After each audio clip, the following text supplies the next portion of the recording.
Salut mes homies, j'espère que vous allez bien, que vous portez bien. Aujourd'hui, on va faire une interview de monsieur Emric qui est juste là.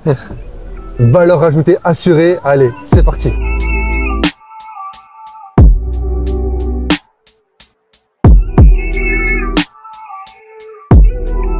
Alors, je m'appelle Emric, j'ai donc une chaîne YouTube Emric MB où je parle notamment des personnes qui ont le projet de venir travailler en Suisse. Super. On parle d'entrepreneuriat. Cool. L'idée c'est aussi de motiver et d'inspirer humblement les gens. J'ai notamment interviewé Anthony qui est derrière la caméra, donc n'hésitez pas aussi à aller regarder la vidéo qui est sur ma chaîne.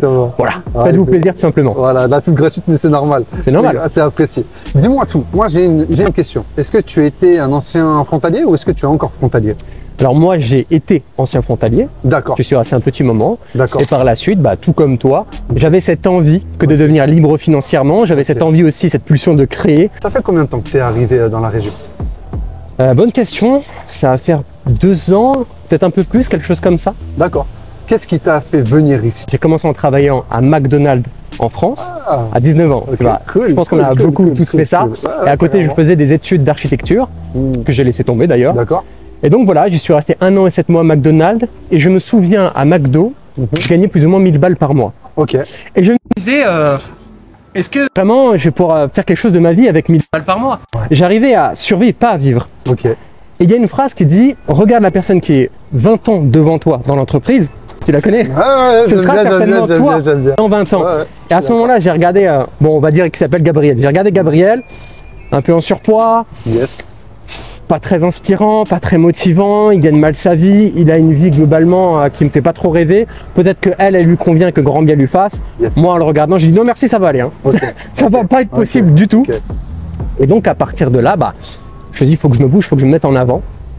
Donc j'ai commencé en investissant dans l'immobilier en France. J'ai pris un travail en France, j'ai investi. Ok, super. Et puis il fallait que je puisse continuer à investir. Donc là l'idée de la Suisse est apparue. Je me suis dit tiens, avec un salaire suisse, je vais pouvoir me servir de ça comme un tremplin pour à côté entreprendre et notamment continuer à investir. C'est très bien. Voilà, et du coup, c'est un peu ça. C'était quoi ton métier exactement? En Suisse? Ouais, en Suisse. J'ai commencé dans la restauration. Dans la restauration? Ouais, comme toi, bien sûr. C'est cool, c'est bon, c'est bon ça. On est beaucoup à avoir continué à commander là-dedans. Et tu faisais quoi exactement dans la restauration? Écoute, je faisais des burgers, le tout premier restaurant que j'ai fait. Ouais. Tout premier, c'était Five Guys. Five Guys? Ouais, exactement. Cool. Et ouais, je faisais des burgers, je faisais la plonge, je faisais la caisse. C'était équipier, donc tu fais un peu de tout. Vu que j'avais déjà... Alors, Five Guys, c'est quand même mieux que McDo, je trouve, personnellement, niveau qualité, etc. Donc c'était vraiment autre chose. Mais vu que j'avais déjà cette expérience de McDo, c'était plus ou moins la même chose. Il faut tenir le rythme, avoir ce dynamisme. La différence, c'était que à McDo en France, j'ai gagné 1000 balles. Five Guys en Suisse, voilà. Combien tu gagnais? C'est ça que tout le monde veut savoir. À cette époque, je gagnais entre mauvais salaire 2700 balles, bon salaire 3300 pour 30 heures semaine. À 30 heures semaine, tu n'étais pas à 100%? Non, je n'étais pas à 100%. D'accord. Et du coup, après, qu'est-ce que tu as fait? Après ce travail-là, c'était quoi ton objectif?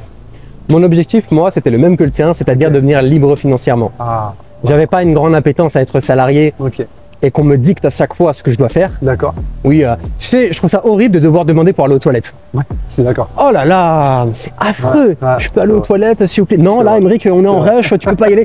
C'est bon, laisse-moi aller aux toilettes, merde, tu vois. Non, ça me gênait, puis je me sentais... Ouais, ça m'a saoulé, vraiment, la frustration du salariat. Même si en Suisse, tu gagnes super bien. Et je motive les gens vraiment à venir travailler en Suisse. Parce que tu gagnes bien. Bien sûr. Est-ce que ça t'a aidé de travailler en Suisse? Ça a changé ma vie. Qu'est-ce que ça t'a apporté? Qu'est-ce que ça m'a apporté? De la sérénité. Parce que déjà, rien qu'être à Genève, tu te sens serein, tu te sens vraiment bien dans cette ville-là. Financièrement, de la sérénité, comme je disais. Une nouvelle aventure. J'aime beaucoup les aventures, j'aime beaucoup découvrir des choses, donc découvrir une nouvelle culture. Et puis, ça m'a ouvert des perspectives, je dirais, dans mon esprit. Dans le sens où, avant, gagner 3000 balles par mois, je me disais, truc de fou. C'est énorme, 3000 balles par mois. Et finalement, tu les fais et tu t'habitues. Et puis tu rencontres des gens qui, comme toi, gagnent beaucoup, d'autres personnes qui gagnent encore plus. Et tu te dis, mais attends, moi je suis qu'à 3000 balles par mois. En plus, il y a d'autres personnes qui te disent, ah mais tu gagnes en Suisse, tu gagnes 3000 balles. C'est de la merde. C'est vrai. Donc tu te remets en question et ça te fait avancer, ça te fait évoluer. Surtout l'environnement ici à Genève. Tu sais, tout à l'heure, il y avait une Bentley bleue, un Brabus, des voitures qui coûtent des fortunes. Tu te dis, si eux, ils y arrivent, je suis pas un grand fan de voitures. J'aime le beau, j'aime la beauté. Donc tu dis, si eux, ils y arrivent, pourquoi pas moi? Ok, super. Et du coup, là maintenant, toi, tu es entrepreneur. Ouais. Qu'est-ce qui t'a fait passer le pas de salarié à entrepreneur? Déjà, comme je te le disais, cette envie de liberté, Ok. vraiment en premier lieu. Et puis, j'en avais marre de mon boulot, c'est tout. T'en avais juste marre. J'en avais marre. Je voulais tenter une nouvelle expérience, donc je me suis dit, moi, j'arrive pas à faire. Tu sais, toi, tu vas commencer à investir et à entreprendre, et en même temps, tu avais un travail à côté. Ouais. Moi, c'était pas possible. D'accord. J'arrive pas à faire deux choses en même temps. D'accord. J'ai dit, je me barre de mon travail en Suisse, je quitte tout, je me mets d'une certaine façon dans la difficulté, je brûle le bateau pour à côté créer quelque chose de nouveau. Créer une nouvelle barque et qui est devenue un très beau yacht maintenant. Oh, bah, on essaye humblement. On adore ça, on adore ça. Et aujourd'hui, explique-nous maintenant, du coup, qu'est-ce que tu fais exactement et si je peux me permettre, combien tu gagnes? Non, tu ne peux pas te permettre. Tu ne peux pas. C'est pas possible. Dis-moi tout.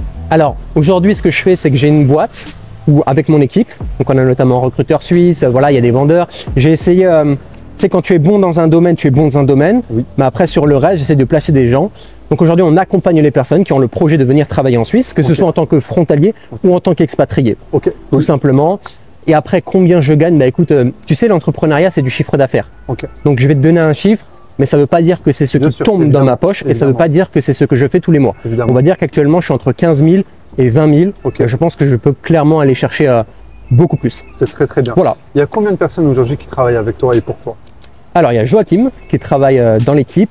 Je n'ai aucun salarié, je n'ai que des prestataires. Très bien. Donc Joachim, j'ai Simo qui est vendeuse. Et après, le reste, c'est que des prestataires de passage. Super. Un media maker pour la chaîne YouTube que j'ai récemment pris. Un monteur vidéo que je prends de temps en temps. Et voilà, c'est que des petites prestations, quelqu'un qui me fait les sites internet, etc. Mais globalement, on va dire en fixe, entre guillemets, on est trois. Moi, Joachim et Simo. J'adore, j'adore. Ça se voit, tu es motivé, tu aimes ce que tu fais, c'est important. Et aujourd'hui, parce qu'on veut toujours s'améliorer, et je sais que toi, tu es pareil que moi. Ouais. Qu'est-ce que tu veux faire? Tu te vois comment dans un futur, déjà, futur proche, moyen et à long terme? Il y a quelques années en arrière, j'aurais jamais pensé déjà être là. Ok. Et je faisais des plans sur la comète. Je me disais, ouais, je vais faire ça, je vais faire ci. Et finalement, il y a eu le Covid, finalement, il y a eu ça, finalement, il y a eu ci. Et donc, on ne sait jamais vraiment où on va être. Donc, je peux te dire ce que j'aimerais faire, où j'aimerais être. Ouais. Est-ce que c'est ce qui va se passer? J'ai pas de boule de cristal. Bien sûr. Donc, je ne fais pas trop de plans sur la comète. Moi, j'essaye vraiment de faire ce que j'aime, faire ce qui me plaît, qui a un sens, qui peut aider un maximum aussi de personnes, qui peut me générer de l'argent. Et banco quoi, et kiffer la life et vivre des aventures. Mais aujourd'hui, tu en es là. Est-ce que parce que tu t'es mis un objectif, tu dis ok, moi je veux 15, 20K ou pas du tout, tu n'as pas d'objectif forcément clair et tu fonces parce que tu aimes ça? J'ai toujours été un fonceur. Je fonce. Je peux pas faire quelque chose que je n'aime pas. J'adore faire des vidéos. De toute façon, tu l'as vu? Bien sûr, bien sûr, voilà. bien sûr. Je kiffe faire des vidéos. Moi, je veux juste faire des super vidéos, accompagner des gens, changer la vie d'un maximum de personnes. Changer la vie, bon, c'est un grand mot, mais pouvoir aider en tout cas des personnes. C'est cool. Faire de l'oseille, être libre, voyager, rencontrer, découvrir. C'est pas mal. Et voilà. Et puis, bien évidemment, pouvoir m'occuper un maximum de mes proches. J'ai fait venir mon père en Suisse, travailler ici. J'ai vu une vidéo aussi, franchement, elle était très touchante. J'ai adoré. Tu ramènes de la valeur à ta famille, à tes proches. Et surtout, tu fais attention à eux, tout simplement. C'est important. C'est cool, j'apprécie. Tu travailles, parce que ça m'a fait rire aussi, sourire, on va dire.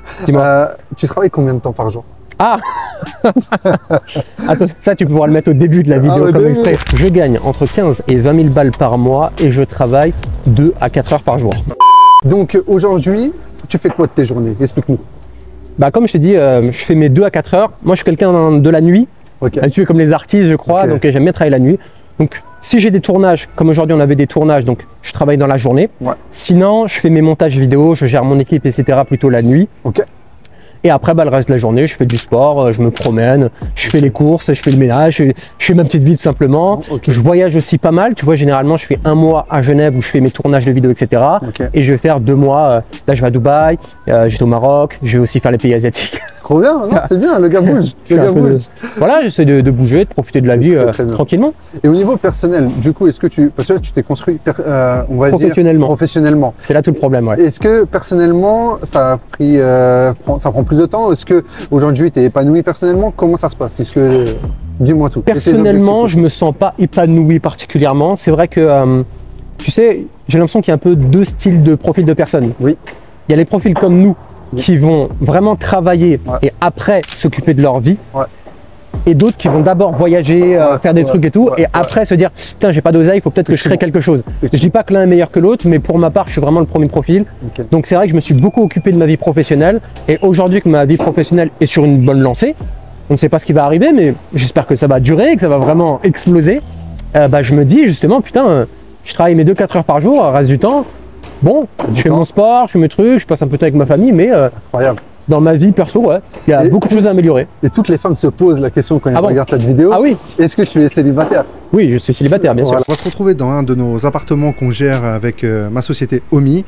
On a pris notre charmant Emery qui est là, qui va nous présenter tout ça et qui va nous répondre à nos questions. À tout de suite les amis. Tu m'as dit que tu avais investi dans l'immobilier. Ouais. Est-ce que déjà d'une c'est une passion pour toi ou pas? Non, c'est pas une passion, c'est juste de l'investissement tout simplement. Maintenant, l'immobilier peut être passionnant, j'y ai pris beaucoup de plaisir, mais de là à appeler ça une passion, non. Non. Du coup, est-ce que tu as investi grâce à ton salaire suisse ou pas? J'ai investi grâce à mon salaire français et après avec mon salaire suisse, j'ai investi pour refaire des travaux dans mes appartements. Ok, super, intéressant. Donc ouais, en partie donc du coup. En partie, ouais, avec le salaire suisse. Ok. J'ai une seconde question. Quels sont tes appartements? Est-ce que tu peux me les décrire un petit peu? Quel type d'appartement tu as investi, etc. Alors, j'ai 3 appartements. J'ai un T2 de 55 mètres carrés qui est au rez-de-chaussée, en meublé. J'ai un T2 de 40 mètres carrés qui est au dernier étage d'un appartement. Et puis, j'en ai un autre de 40 mètres carrés plus ou moins aussi, qui est entre le rez-de-chaussée et le dernier étage. Voilà. Okay. Tout en meublé, LMNP, en nom propre. Ah, tout au nom propre et LMNP. Ouais. En meublé non professionnel, tu es au microbic ou au réel? Je suis au réel. Au réel, ok, très bien. Si vous ne connaissez pas les amis, je vous ferai une autre vidéo pour ça, il n'y a pas de souci. Dis-moi. Qu'est-ce que tu penses de la France? Oula. Oui. Question piège là, tu veux me piéger toi hein? Non, jamais. Non, la France est un très beau pays, on va commencer comme ça. D'accord. La France, dire comment? On verra. Tu sais, souvent on se rappelle que de la fin en plus de l'histoire, quand on a dit le négatif. Exactement. Donc rappelez-vous aussi du positif que je dis au départ. Hein. La France est un très beau pays, voilà, on met la pommade, qui je trouve a vraiment cette variété de paysages, ça c'est hyper agréable. Tu sais qu'il y a même des dunes, enfin des espèces de dunes, je crois que c'est vers le Mont Saint-Michel, juste magnifique. Tu as de tout, tu as une architecture qui est incroyable, tu as une histoire qui est incroyable, la bouffe, moi j'adore. Je préfère la bouffe au Maroc, quand même, voilà. Mais quand même la France, c'est juste incroyable. Puis moi, c'est le pays dans lequel je suis né, donc non, c'est un très beau pays. Maintenant, effectivement, je trouve que c'est un pays qui malheureusement aujourd'hui est plus sur une pente négative qu'une pente positive ou un grand élancé. Je pense qu'on l'a un peu tous compris. Ce qui est marrant, c'est qu'avant, si tu parlais d'insécurité, on te traitait de raciste. Ouais. Aujourd'hui, quand tu parles d'insécurité, on dit bah oui, c'est évident. C'est vrai. Et effectivement, l'évidence. Insécurité, la propreté, alors peut-être que vu que nous on est entre guillemets côté Genève, en Suisse, etc. et qu'on est habitué à une belle propreté et que tout soit clean, dès qu'on arrive en France à Annemasse, on dit ah, c'est pas propre. Ouais. Il y a certains endroits qui sont propres, hein. Ouais. Il y a des belles villes, etc. mais globalement c'est pas très propre. Le respect, je trouve que comparément à d'autres pays, il se perd un peu, et puis il y a une mentalité française par rapport à l'argent où j'ai un petit peu de mal. Je voulais savoir aussi, t'aimerais aller où? Parce que maintenant, on a compris que la France posait un petit peu problème, on va dire, sur certains aspects. Pour certaines personnes, en tout cas. Pour certaines personnes. Toi, personnellement, t'aimerais partir où? Personnellement, écoute, j'ai assez peu voyagé, j'ai beaucoup travaillé. Donc aujourd'hui, moi, les pays qui me donnent envie, c'est bien évidemment Dubaï. Okay. Je vais aller le visiter, comme tu le sais, j'y vais jeudi. Ouais, on va voir à quoi ça ressemble. Comme tous les youtubeurs. C'est trop ça. Non, mais c'est vrai, c'est la réalité. Vrai. Pas que les youtubeurs, hein. Comme tous les entrepreneurs, je dirais, comme beaucoup en tout cas d'entrepreneurs. Vu le mindset. On va à Dubaï, mec, attends. Ça a l'air incroyable. T'as des tours de partout. Moi, j'aime beaucoup ce truc-là, c'est de tours un petit peu à la Bangkok et c'est incroyable, Kuala Lumpur et tout. Donc moi, je veux des grandes tours. Je veux de l'inspiration, je veux de la motivation. C'est tout, donc ouais, Dubaï, il y a la Thaïlande, mais ils ont mis une imposition qui est quand même complexe. D'ailleurs, l'imposition en France est quand même très difficile, donc il y a ça aussi qui fait que ça donne envie de partir quand on en a la possibilité. Kuala Lumpur qui me donne quand même envie, le Panama qui a l'air pas dégueulasse, la Biélorussie qui me donne aussi envie, le Maroc que j'aime beaucoup aussi. Franchement, il y a plein de pays qui me donnent envie. Je ne sais pas, je vais faire le tour du monde. Je vais un peu faire le tour, bien évidemment. Là, Maroc, là je fais Dubaï, après je fais Thaïlande. Je sais pas, je vais voir. Ouais, je ne sais pas ce que l'avenir devenir réserve. C'est cool. Dis-nous maintenant, qu'est-ce que tu en penses de cet appartement que je t'ai fait visiter qui est de notre société, Omi? Dis-moi tout. C'est de la merde. Merci. Pourquoi? Dis-moi, pourquoi c'est de la merde? Franchement, c'est dégueulasse, c'est pas propre, c'est petit. Non, bien évidemment, franchement, c'est un superbe appartement. Okay. Je pense que c'est vraiment l'appartement que tout le monde rêve d'avoir. Pour ceux qui rêvent d'appartement, il y en a, ils rêvent plus de maison. Et bah, c'est super, c'est très gentil. Est-ce que je peux te demander de nous faire une petite visite de cet appartement-là? Ah bah on va essayer. Écoute, c'est pas mon appartement, c'est le tien, mais pourquoi pas? C'est pas vraiment le tien, c'est le conciergerie. Comme un jeune premier anglais. Alors mesdames et messieurs, bienvenue dans ce bel appartement. Comme vous le voyez ici, vous avez une grande terrasse qui fait plus ou moins une vingtaine de mètres carrés, je suppose. On va le prendre. En été, c'est très agréable. Ok. En été, avec le soleil et la belle vue que vous avez, je vous conseille de louer cet appartement-là, s'il vous plaît en tout cas. Et puis pour une famille, c'est l'idéal. Magnifique. Nous arrivons dans le salon. Mesdames et messieurs, vous avez un grand espace. Et puis, cuisine ouverte. Alors, le défaut quand même de la cuisine ouverte, c'est les odeurs. C'est pour ça que je suis pas grand fan des cuisines ouvertes. Mais sinon, ça reste très correct en tout cas. Non, puis c'est classe, c'est beau, c'est propre. Il y a clairement de quoi faire. Vous pouvez vous installer comme ça en famille ou entre amis. Ah, magnifique. Et il n'y a rien à dire. Et après, en bas, bon, j'ai un peu la flemme de descendre, mais en bas, vous avez une très belle salle de bain. Et puis, 4 chambres, c'est ça? 4 chambres, exactement. Ouais. Exactement. Non, vous faites du bon taf avec Omi. Sinon, déjà, j'aurais pas fait une vidéo avec vous. Pour commencer. À ton avis, combien on peut louer cet appartement? Je t'ai dit les prix tout à l'heure, mais combien tu penses toi tu pourrais? Avant même que tu m'aies dit les prix, moi, je t'avais dit 2500 en location classique. Ouais. Location classique. Ouais. Location Airbnb, moi, je l'aurais mis en colocation. Oui. Et après, si tu veux vraiment pousser le truc, en vrai, moi, je l'aurais pas fait parce que c'est trop de taf, mais tu aurais mis de la colocation Airbnb. Ouais, mais c'est trop violent, niveau gestion, niveau tout, c'est trop souvent. Il est bon. Il sait comment faire. J'aurais fait ça en soi. Ok. Donc, vu que ça m'aurait trop pris la tête, j'aurais juste fait de la colocation classique. Ou alors, j'aurais vraiment trouvé un bon locataire, je l'aurais mis à 2500 balles. Si je vois qu'à 2500, ça s'autofinance, c'est bon, je me prends pas la tête. Hein. Pour gagner 500 balles de cash flow et tout, allez. Super. Bah écoute, franchement, merci pour tes réponses. Merci pour ton home tour. Franchement, tu as géré. Merci à toi. On va te prendre en tant qu'agent co, tu veux? Ah, si ça paye bien, on verra. Ah, voilà, toujours. Voilà. Écoute, je te remercie. Merci à toi pour l'invitation. Donc, non, franchement, ça me fait plaisir que tu sois venu, que tu as pu faire une interview. Je sais que ton temps est précieux, hein, comme tout le monde, comme à chacun. Voilà, exactement. Merci pour cette valeur rajoutée. Franchement, quel est le mot de la fin que tu voudrais peut-être dire à nos abonnés pour un petit peu les motiver? Ah, les motiver. Écoute, je dirais, ce n'est pas parce que dans la vie, on est à un moment T, c'est-à-dire peut-être qu'on a des difficultés, peut-être qu'on a des rêves et qu'on a du mal à les atteindre, peut-être qu'on se dit est-ce que je vais y arriver, peut-être que financièrement c'est compliqué, qu'on va rester dans cette zone-là. En un an, les choses peuvent complètement changer. J'en suis l'exemple même, moi ça m'a mis plus ou moins 2 ans pour vraiment changer ma vie, professionnellement parlant en tout cas. Toi pareillement, en 4 ans tu es passé de salarié en Suisse, tu gagnais quand même convenablement mais c'était pas gigantesque non plus, à ton propre patron, à avoir plusieurs appartements, par la suite tu as créé ta boîte.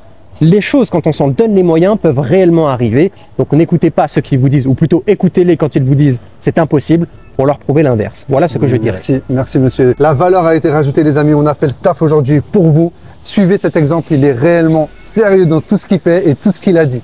Suivez cet exemple. Ciao mes homies, à bientôt.